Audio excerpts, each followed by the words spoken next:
प्रिय विद्यार्थियों, पीएसपी महाविद्यालय के परिवार में आप सभी का हार्दिक अभिनंदन। जैसा हम पढ़ रहे थे थर्ड ईयर हिंदी साहित्य प्रथम प्रश्न पत्र में तुलसीदास जी को, पहले एक वीडियो मैंने बनाया है, आपने नहीं देखा हो तो उसे ज़रूर देखिएगा। आज वहीं से आगे बात शुरू करते हैं। पहले वीडियो में हमने देखा था तुलसीदास जी का सामान्य परिचय। सामान्य परिचय में दो बातें हमने विस्तार से पढ़ी थी, एक तुलसीदास जी का व्यक्तित्व और एक तुलसीदास जी का कृतित्व। तो व्यक्तित्व, कृतित्व और हिंदी साहित्य में तुलसीदास जी की भूमिका, यहाँ तक की बातचीत हम पहले कर चुके हैं। अब हमारे पाठ्यक्रम में तुलसीदास जी के जो पद्यांश संकलित हैं, भगवान श्री राम को लेकर तुलसीदास जी की जो भावनाएं हैं, जो उनका समर्पण भाव है, उसी बात को लेकर आज अपन चर्चा करेंगे।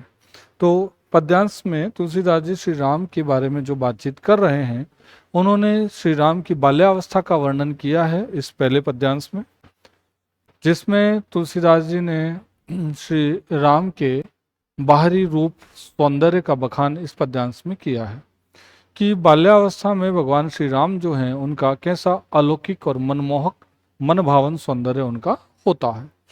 इतने आकर्षक व्यक्तित्व के धनी श्री राम रहे हैं। तो क्या कहा गया कि आंगन फिरत गुटूर बनी धाय, नील जलज तनुश्याम राम शिशु जननी निरखी मुख निकट बोलाए। जननी, जननी का तात्पर्य क्या होता है? जननी यानी माता, माता को ही क्या कहा जाता है? जननी। आंगन फिरत, भगवान श्री राम जो हैं वो अपने घुटनों के बल अपने आंगन में इधर उधर फिर रहे होते हैं, एक कोने से दूसरी तरफ जो है वो घुटनों के बल चल रहे हैं, खेल क्रीड़ाएं आदि कर रहे होते हैं। जब राम आंगन में घुटनों के बल घूमते हैं तो कैसे प्रतीत होते हैं? जलज, जलज यानी कमल, जलज, जलज का मतलब यहाँ के किससे है? बादल या जलज से। कि नीला जलज यानी नीले मेघ जिस तरीके से आसमान में प्रतीत होते हैं, नीले बादल जैसे प्रतीत होते हैं, ठीक वैसे ही राम का जो स्वरूप है वो नीले बादलों के समान सुंदर प्रतीत हो रहा होता है। शिशु, शिशु यानी राम अभी किस अवस्था में है? शैशव अवस्था में होते हैं। तो जो शिशु रूप है भगवान राम का, वो आंगन में घुटनों के बल घूम फिर रहे होते हैं और ऐसे प्रतीत हो रहे होते हैं जिससे नीले बादल आसमान में छाए होते हैं। वैसा सुंदर रूप जो है वो श्री राम का दिखता है और माता जो कौशल्या माता है वो इस दृश्य को देख रही होती है तो श्री राम को अपने निकट बुलाती है, अपने पास बुलाती। तो राम का आंगन में क्रीड़ाएं करना बादलों के नीले बादलों के समान सुंदर प्रतीत होता, ये दृश्य माँ कौशल्या जब देखती है तो राम को अपने पास बुलाती है। कि बंदुक सुमन अरुण पद पंकज अंकुश प्रमुख चिन्ह बनी आए। और राम जो है श्री राम, उनके जो चरण कमल हैं, उन चरण कमलों में अंकुश जो होता है वो शोभायमान हो रहा होता है। पंकज, पंकज का मतलब किससे होता है? कमल से। पंख यानी कीचड़, ज यानी जन्म लेना, तो कीचड़ में जो जन्म लेता है वो क्या होता है? कमल। तो भगवान श्री राम के जो चरण कमल है उसमें अंकुश जो है वो शोभायमान हो रहा होता है। नुपुर जनु मुनिवर कल हंसनी रचे निर्द बाहें बसाए। नुपुर, नुपुर जनु मुनिवर, और उनके जो नुपुर हैं वो नुपुर ऐसे प्रतीत हो रहे होते हैं कि मानो मुनिजन रूपी हंसों के जोड़े का उन्होंने घोंसला बना रखा है। यहाँ श्री राम के जो बाहरी सौंदर्य का वर्णन किया जा रहा है तो उनके जो नुपुर हैं, उन नुपुर को तुलसीदास जी ने घोंसले की संज्ञा दी, माना कि मुनिजन रूपी कलहंसों के जोड़े का घोंसला बना रखा हो, ऐसे उनके नुपुर दिखाई दे रहे होते हैं। मुनिवर कल हंसनी, हंसनी यानी मुनिवर को किसकी संज्ञा दी है? हंसों के जोड़े की संज्ञा दी। और नुपुर को किसकी संज्ञा दी है? घोंसले को। तो नुपुर कैसे प्रतीत हो रहे हैं? तो मुनिवर जनों रूपी कलहंसों के जोड़े के निवास स्थान हो, ऐसे उनके नुपुर प्रतीत हो रहे होते। कटी, कटी का मतलब होता है कमर, कमर में मेखल सुंदर आभूषण नजर आ रहे होते हैं, कमर है ना। क्योंकि छोटे बच्चे जो होते हैं, हमारे यहाँ भी संस्कृति रही है कि छोटे बच्चों को आभूषण धारण करवाए जाते हैं, और राम भी बाल्यावस्था में होते हैं, इनको भी विभिन्न आभूषण धारण कराएगा। कटी में मेखल है, गले में उनके हार होता है, और सुंदर गर्दन पे जो उनका मणियों से मणि जड़ित जो हार है वो शोभायमान हो रहा होता है। बाह भूषण पहिराए, और बाहों में भी उन्होंने सोने के आभूषण धारण कर रखे होते हैं।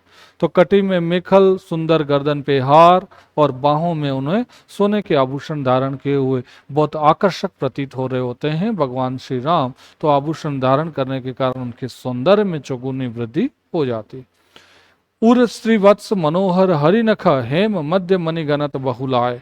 और उन्होंने गले में जो हार पहना है उस हार में बाघ नख के नाखूनों के और हरिनख, हरिनख मतलब बाघ नख के नाखून और हीरे मणियों से जड़ा हुआ उनके गले में हार शोभायमान हो रहा होता है। तो मणि जड़ित हार जो है वो उनके गले में शोभायमान हो रहा है। सुबक चिबुक द्विज अधर नासिका स्त्रिवन कपोल मोहियति भाई। वो कहते हैं कि उनके द्विज, द्विज का मतलब किससे होता है? तो द्विज यानी ब्राह्मण, अदर यानी होठों से होता है। यहाँ पे उनके शरीर के अंगों को बताया गया है कि उनके जो शरीर के अंग हैं, नासिका, कपोल, अधर, ये सारे इतने शोभायमान प्रतीत हो रहे होते, इतने मनोहर लगते हैं कि देखते ही उनकी शोभा बनती है। तो श्री राम की बाल्यावस्था में जो बाहरी सौंदर्य है वो बहुत आकर्षक प्रतीत हो रहा होता है। भू सुंदर करुणा रस पूरन लोचन मनहु जुगत जल जाए।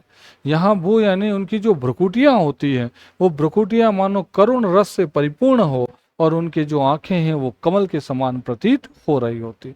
तो तुलसीदास जी ने भगवान श्री राम के एक एक अंग को एक उपमा या संज्ञा देते हुए उसके सौंदर्य का विस्तृत वर्णन किया है। तो क्या कहा गया है कि आंगन में श्री राम जो है वो घुटनों के बल घूम रहे होते हैं।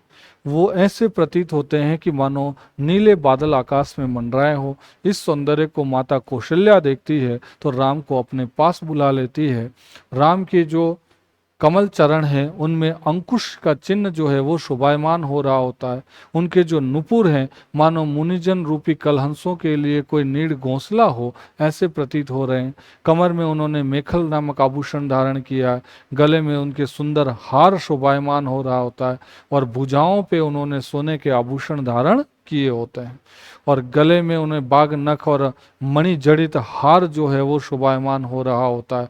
उनके अधर, नासिका, कपोल ये बहुत मनोहर और आकर्षक लग रहे होते हैं। भ्रुकुटियां जो है वो मानो करुण रस से परिपूर्ण हो ऐसी भ्रुकुटियां और कमल रूपी आंखें जो हैं वो प्रतीत हो रही होती है। आंखों को कमल कहा गया है, भ्रुकुटियों को करुण रस से परिपूर्ण बताया गया है, हार की भी यहाँ पे विशेषताएं बताई गई है। तो तमाम बातें जो यहाँ पर तुलसीदास जी ने इस पद्यांश में की है वो श्री राम की बाल्यावस्था के बाहरी आवरण का बखान कर रहे हैं कि श्री राम बाल्यावस्था में, शिशु अवस्था जब है तो वो कितने सुंदर प्रतीत हो रहे होते हैं। आगे क्या कहते हैं कवि? तो भाल विशाल ललित लटकन बर बाल दशा के चिकुर सोहाय। मनु दो गुरु सनी कुछ आगे करी ससी ही मिलन तम के गण आए। तम, तम का मतलब होता है अंधेरा। अब श्री राम के भाल जो है उस पर सुंदर लटकने जो हैं वो प्रतीत हो रही होती है और जो उनकी बाल दशा है, बाल्यावस्था है वो बहुत मनमोहक, मनोहर प्रतीत हो रही होती है और उनके सिर पर जो है वो घने केश लहरा रहे होते हैं। वो उनके जो चेहरा जो है वो बालों से ढका होता है। तो मानो ऐसा प्रतीत होता है कि गुरु यानी बृहस्पति, शनि और मंगल आदि को आगे धकेल दिया हो और चंद्रमा स्वयं जो है उस अंधकार समूह से मिलने के लिए आतुर हो, ऐसा उनका मुख जो है वो प्रतीत हो रहा था। तो मुख चंद्रमा बताया गया है, बालों को अंधकार का समूह बताया गया है और चंद्रमा जिस तरीके से उस अंधकार के समूह से मिलने आता है और जैसा सुंदर दृश्य नजर आता है वही सुंदर दृश्य श्री राम के मुख के सौंदर्य यहाँ दिखाई दे रहा होता है। उपमा एक अभूत भई तब जब जननी पटपीत उड़ाए। पीत, पीत का मतलब होता है पीतांबर। जननी, जननी का मतलब होता है माता। और उस समय उनके सौंदर्य में और वृद्धि हो जाती है जब माता कौशल्या ने उनको क्या उड़ा दिया होता है? पीतांबर। पीतांबर वस्त्र है जो पीले कलर का होता है, देवता उसे धारण करता है। तो जैसे ही पीतांबर उन्हें उड़ाया तो राम के सौंदर्य में और वृद्धि हो जाती। नील जलत पर उड़ुगन निरखत तजी सुभाव मनो तड़ित जड़ाए। ऐसा प्रतीत हो रहा होता है कि मानो नीले बादलों पर जो है वो एक आवरण जब डाल दिया जाता है तो नीले बादल और पीले कलर का जो आवरण है उसका सौंदर्य जो होता है वो अनुपम, अलौकिक प्रतीत होता है। अंग अंग मानो कि उड़गन निरखत, उड़गन का मतलब यहाँ हम समझ सकते हैं कि नीले बादलों पर नक्षत्र गण जो देदीप्यमान होते हैं, प्रकाशमान होते हैं, तो नीले बादल पर नक्षत्रों का प्रकाशित होना या चमकना से जो सौंदर्य प्रतीत होता है, पीताम्बर ओढ़े श्री राम का सौंदर्य ठीक वैसा ही प्रतीत हो रहा है। अंग अंग पर मार निकर मिली छवि समूह ले ले जनु छाए, तुलसीदास रघुनाथ रूप गुण तो कहे जो विधि हो ही जाए। तुलसीदास जी अंत में कहते हैं कि श्री राम का ऐसा सौंदर्य प्रतीत हो रहा, अगर ये सौंदर्य विधाता ने बनाया होता तो हम उसके संबंध में कुछ कह सकते थे। यानी तुलसीदास जी ने स्वाभाविक प्रकृति की जो देन है या श्री राम का जो बाहरी सौंदर्य है, माता कौशल्या के जो संबंध है, उनका इस पद्यांश में बहुत बेहतरीन तरीके से प्रस्तुत किया है। तो इस पद्यांश में उनके भाल पर ललित लटकनों का होना, यानी उनका आकर्षक मनमोहक होना, जिस तरीके से बृहस्पति गुरु शनि मंगल को आगे धकेल कर चंद्रमा स्वयं अंधकार समूह से मिलने आता है, ऐसा उनका चेहरा केशों से ढका हुआ प्रतीत होता है। और माँ जब उन्हें पीताम्बर उड़ाती है तो ऐसा प्रतीत हो रहा है मानो नीले बादलों पर नक्षत्र जो है वो देदीप्यमान हो रहे हैं। और तुलसीदास जी कहते हैं कि अगर ये विधाता ने ऐसा बनाया होता तो हम उसके संबंध में और भी कुछ बेहतर बातें कर पाते। तो पहले पद्यांश के अंदर तुलसीदास जी ने श्री राम के बाहरी सौंदर्य और उनके अंग अंग का बहुत मनमोहक आकर्षक प्रतीत होता है, उसका यहाँ पर वर्णन किया है।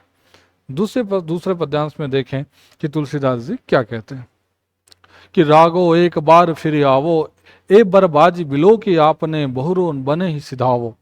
यहाँ पर इस पद्यांश में आप जान रखें कि माता कौशल्या जो है वो एक पथिक के माध्यम से श्री राम को वन में एक संदेश भेज रही होती है। राम का वनवास हो चुका है, राम अयोध्या से बाहर वन में है, और जब एक पथिक जो है वन की तरफ जा रहा होता है तो माता कौशल्या अपने वात्सल्य का यहाँ प्रदर्शन करती है, अपने प्रेम अपने स्नेह को यहाँ प्रकट करती है, और उस पथिक यानी इस राहगीर के माध्यम से श्री राम के पास एक संदेश भेजती है। तो संदेश में वो क्या कहती है, वही बातें इस पद्यांश में रखी गई। क्या कहा गया है कि रागो एक बार फिर आओ।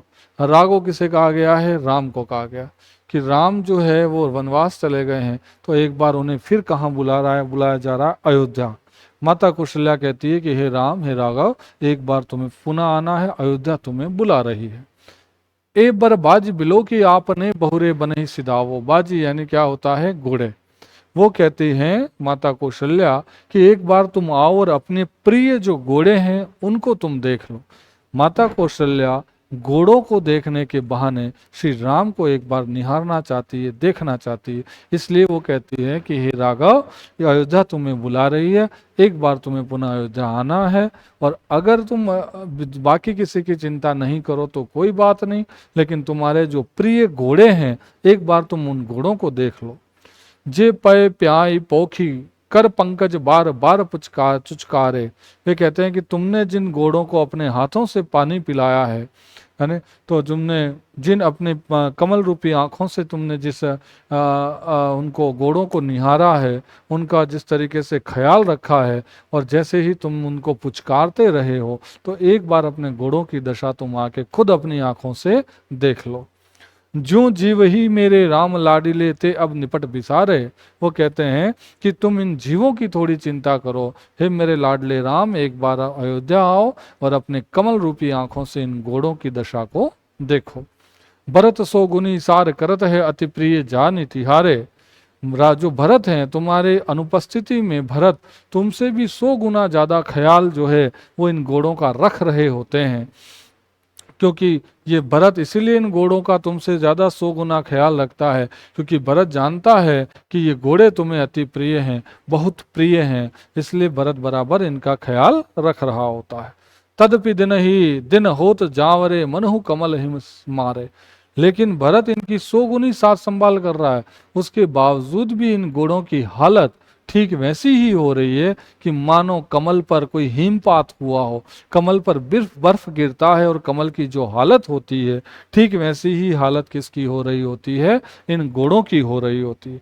सुनहु पथिक जो राम मिली ही बन को ही ये मातु संदेशो, तुलसी मोही अब सब हिनते इन्हों को बड़ो अंदेशो।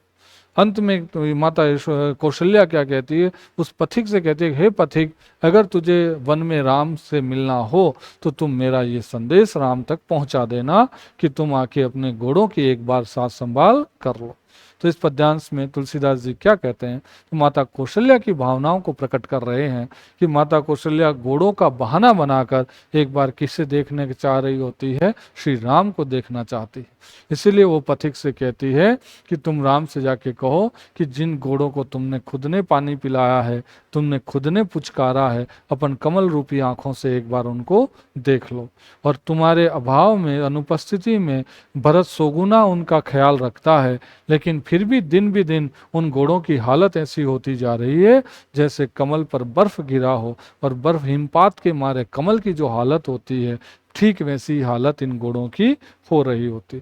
और वो पथिक को संबोधित करते हुए अपना ये संदेश कहाँ पहुंचाना चाह रही है, और राम तक, क्योंकि पथिक जब वन में जाएगा तो राम से उनकी भेंट होगी, तो वो कह रही है कि मेरा ये संदेश मेरे पुत्र राम तक पहुंचा देना। तो यहाँ माँ और पुत्र का जो वात्सल्य है, माता यशोदा का राम के प्रति जो स्नेह है, वनवास के दौरान या अयोध्या में राम की अनुपस्थिति से माँ कौशल्या के जो हृदय को ठेस पहुंची है, और उनकी जो मनोभावनाएं होती हैं, और एक बार पुनः राम के दर्शनों के लिए वे आतुर होती हैं, तो उन्हीं भावनाओं को तुलसीदास जी ने यहाँ अपने शब्दों में प्रकट किया है। तो अगले पद्यांश में देखिएगा तुलसीदास जी क्या कहते हैं, मेरो सब पुरुषार्थ थाको, विपति बटावन बंधु बाहु बिनु करो भरोसो काको। श्री राम जो है यहाँ पर लक्ष्मण और राम जिस समय युद्ध होता है, लक्ष्मण मूर्छित अवस्था में होते हैं, उस समय राम जो है वो अपनी भावनाओं को प्रकट करते हुए कहते हैं कि मेरा सब पुरुषार्थ थक गया है, या मेरा सारा पुरुषार्थ अब व्यर्थ है, अब वो किसी काम का नहीं है। अपने पुरुषार्थ को थका हुआ क्यों बताते हैं कि विपत्ति बटावन बंधु बाहु, विपत्ति या संकट के समय मेरी भुजाओं के समान जो मेरा भाई है, अब वो मुझे त्याग रहा है, तो मैं अब किस पे भरोसा करूं।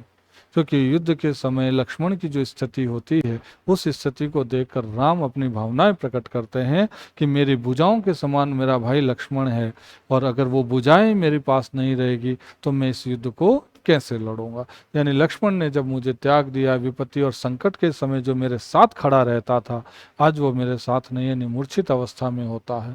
इसीलिए राम अफसोस कर रहे हैं कि मेरा सारा पुरुषार्थ थक गया है, और मेरे भुजाओं के समान भाई विपत्ति और संकट के समय जो मेरे साथ खड़ा रहता था, उसी ने मुझे त्याग दिया, तो अब मैं किस पर भरोसा करूं।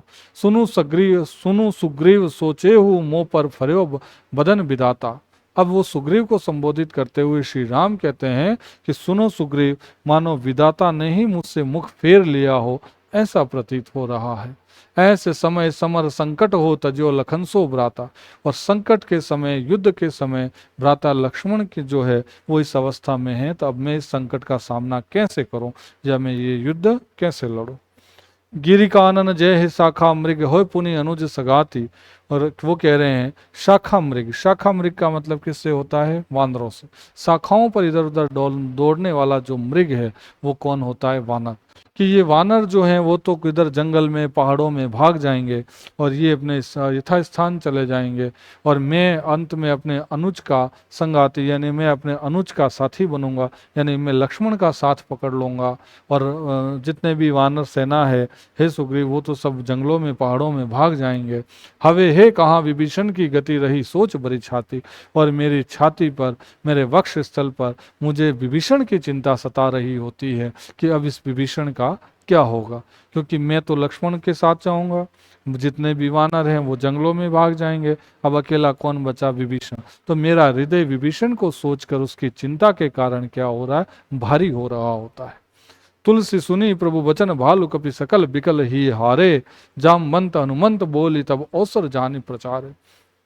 तुलसीदास जी कहते हैं कि भगवान श्री राम की ये भावना, ये विचार जब बाकी सब सुन रहे होते हैं तो वो सारे बहुत व्याकुल हो जाते हैं, क्योंकि भालू है, वहाँ बंदर होते हैं, बंदर सेना होती है, और जामवंत हनुमंत है ना, ये सारे उपस्थित होते हैं। तो यहाँ पर भालू और वानर सेना जो है उनमें क्या है कि वो बहुत व्याकुल हो जाते हैं राम के इन शब्दों को सुनकर।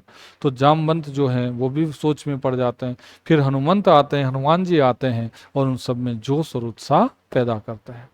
तो यहाँ इस प्रसंग में तुलसीदास जी ने राम की भावनाओं को प्रकट किया कि लक्ष्मण के अभाव में राम अपना अस्तित्व खो चुके हैं। लक्ष्मण के अभाव में राम अपने आप को दीनहीन पाते हैं, क्योंकि वो संकट और हर विपत्ति में लक्ष्मण उनके साथ खड़े होते हैं। लेकिन जब वो मूर्छा अवस्था में होते हैं तो राम सोच में पड़ जाते हैं कि अब मैं इस युद्ध को कैसे लड़ूंगा, और लक्ष्मण के अभाव में इस युद्ध को जीतना संभव नहीं है। इसलिए वो कहते हैं कि मेरे सारे पुरुषार्थ अब थक चुके हैं, मानो विधाता ने ही मुझसे मुख फेर लिया है, और वानर जो हैं वो तो पहाड़ों में जंगलों में चले जाएंगे, मैं लक्ष्मण के साथ रहूंगा, बेचारे इस विभीषण का अब क्या होगा, ये सोचकर मेरा हृदय जो है वो भारी हो रहा होता है। फिर हनुमान जी आते हैं और इन सब में जोश और उत्साह पुनः बढ़ने का कार्य करते हैं। तो आज के इस वीडियो में हमने 3 पद्यांश देखे हैं। पहले पद्यांश में हमने श्री राम की बाल्यावस्था के सौंदर्य और आंगन में घुटनों के बल घूमने का जो बात तुलसीदास जी ने कही है वो समझी है। दूसरे पद्यांश के अंदर हमने माता कौशल्या का भगवान श्री राम के लिए वन में पथिक के माध्यम से जो संदेश भेजा जाता है उस पर चर्चा की है। और तीसरे पद्यांश में राम की पुरुषार्थ वाली बातें आती हैं, राम के मनोभाव आते हैं, और लक्ष्मण और राम के संबंधों आत्मीयता की हमें परिभाषा मिलती है। तो आज के सेशन में यहीं तक। अगले वीडियो में यहाँ से आगे के जो पद्यांश हैं उन पर हम फिर से विस्तार से चर्चा करेंगे। आशा करता हूँ कि यहाँ तक तुलसीदास जी के पद्यांशों की बात आपको अच्छे से समझ में आ गई होगी। आगे की बात अपन अगले वीडियो में करते हैं। धन्यवाद।